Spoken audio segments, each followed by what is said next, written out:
Kitchener wanted the Ulstermen, as he called them, to join up, and I became a bugler in the band. I remember marching down the Shankill Road to the old town hall. The great thing about the 36th Division was that they were all comrades, all from the one place. We were a very young lot. I was a stretcher bearer in the field ambulance. I was 16 when I joined up. We were supposed to be 19, and we said we were all 19. The comradeship had to grow and came to fruition in France. After the 1st of July and all the battles and horrors, and despite not getting home for 18 months, after a few days at home, I was missing the comradeship. I met men of the 16th Division, and they were great. When you were in the field ambulance, you were working at the front lines, and at Messines, we found the 16th Irish were on our left. Our first aid post was dealing with the 9th Royal Irish Rifles wounded, and over the brow of the hill, they were there in their wee dugout, and we went across, a couple at a time, to have a yarn with them, and they did the same. We became great friends with the 16th Irish Division. I want to say something about the 16th Division. We should not allow politics to blind us to the truth about things. Bravery and loyalty is not all on one side. We had the greatest respect for the 16th.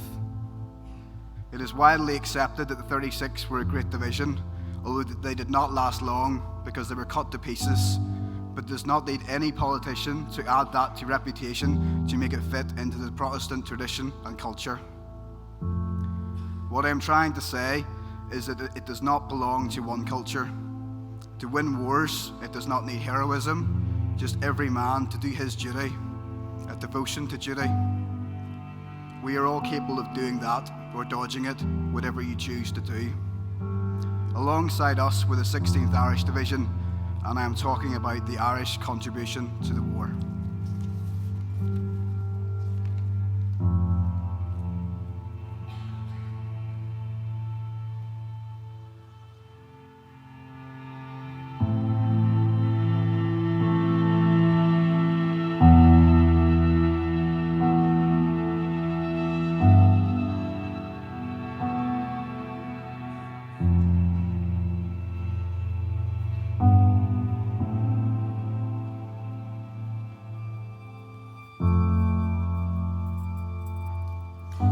The 1st of July was a lovely warm morning, and we were told all we had to do was slope our rifles, light our cigarette, and march on. But it was all right for those 50 men 50 miles behind the line with a glass of brandy in their hand. But to us, we knew it was not so simple, as we were up against something we knew nothing about. About 8 a.m, the gun stopped, the whistle went on, and off we went. And the first two waves were cut down before they got out of the trench. I was in the 3rd or 4th wave, and I got about 50 yards when a shell nearly knocked out the whole platoon. And I was wounded and lay on the battlefield until about 4 in the evening. Nearly all were wounded or killed. The trenches were full of dead or dying men. To tell you the truth, I thought I would never see home again. I got back to the sunken road, and then I passed out. And I remember an officer woke me, and he had a revolver. He told me to advance, but I could not make it. He went on, but did not go very far until he was blown up, and I remember thinking, you won't need a revolver where you're going.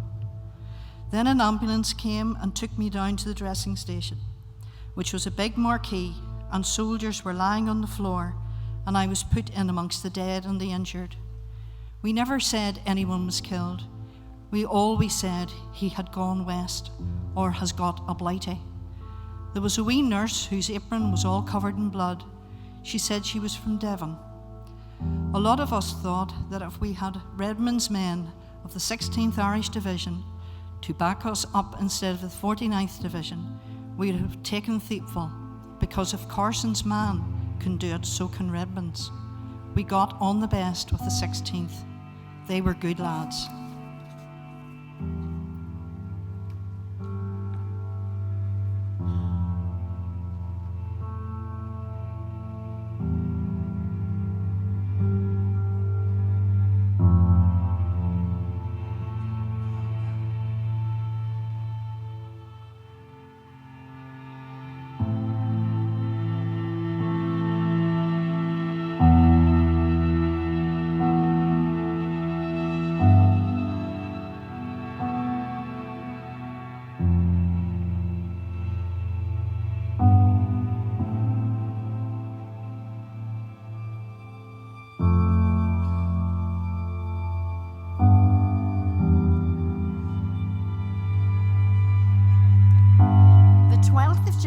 was a jolly occasion, but I never went to the field.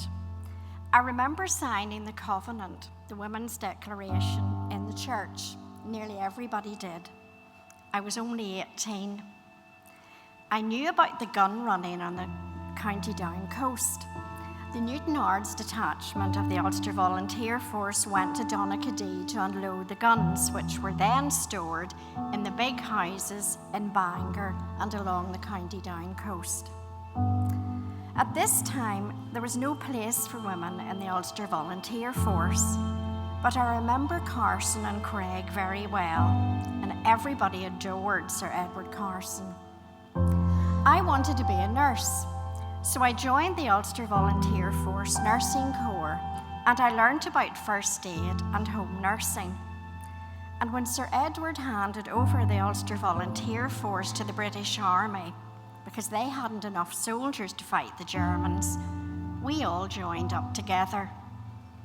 I remember going to the Clandyboy camp when Lord Carson was there, but we were more interested in his new wife.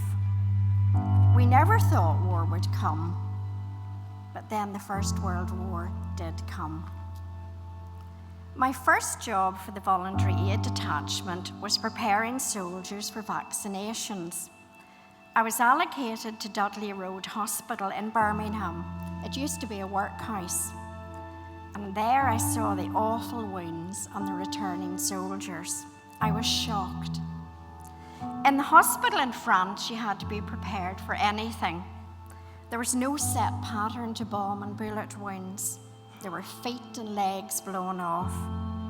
The trained nurses did the dressings, as the voluntary aid department weren't fully trained nurses.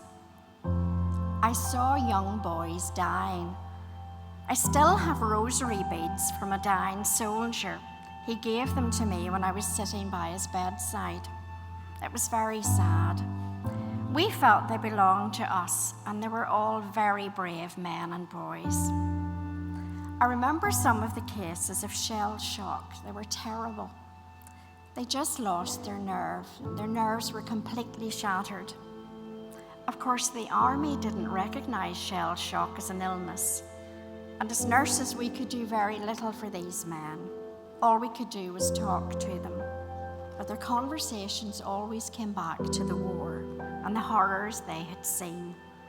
And of course, some of the worst cases were those suffering from gas.